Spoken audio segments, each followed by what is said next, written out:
Hello everyone and welcome to our next technical analysis review for the Euro US dollar pair. Today is June 12th, 2012 and we are currently looking at price action on our 10-minute chart. And as you can see, I plotted this yellow vertical line which divides yesterday's trading session from today's trading activity. And after yesterday's strong fall in the Euro US dollar pair, the pair had fallen I think about 191 or 93 pips on yesterday. You can see that after such a strong fall and such strong risk aversion, that for today's trading activity, we've been sort of trading within a tight range of about 86 pips, with the session high being at 25.29 and the session low for the day being at 24.43. And really, this is just a picture of just the indecision and uncertainty in the market.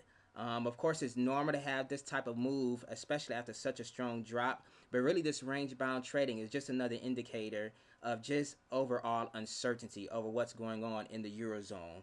And of course, some of you may know that investors are still somewhat unsure about the funding mechanism for the Spanish banking bailout. And, there's just questions on whether this would really help Spain in the long run or even ease sovereign debt concerns.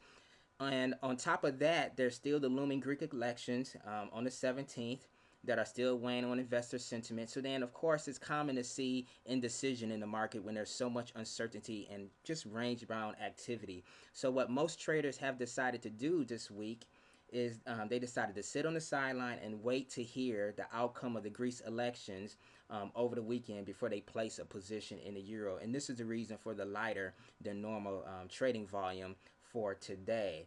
So if I were looking for an opportunity to enter a trade today, then the first thing I would have done was to try to identify common levels of support and resistance on my chart where price would repeatedly hit a region or a zone and would create the same response, a same price response. And of course, there was a few occasions on our chart where it did reach a certain area of resistance around this 25-20 zone, and it would bounce from this region, or it will fail to break through and close above this zone of resistance.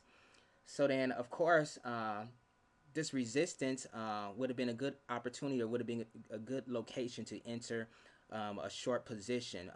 But one thing I wanted to point out is that this zone here around our 25-20 area also marked our 23.6% Fibonacci retracement level from the May 1st high. Now, if I go to the 6-hour chart, you can see that the drop in the fall in the pair from our May 1st high down to our June 1st low, our yearly low for the year, created this 23.6% Fibonacci retracement level, and it's now serving as resistance for our price for today. So let me go back to our 10-minute chart. So with that being said, since on two separate occasions price failed to break above this resistance, it would have been safe for me to believe that this resistance would have also held even when it tried to test this area again. So then if I were in front of my platform around 8:10 Central Time, which is my time here in Chicago, then I would have placed a short order at a 25.13 near this resistance upon bearish confirmation, and set my stop loss on the other side of this resistance at 25.30, and took my profit when price had reached 24.76 for about a 37 pip trade.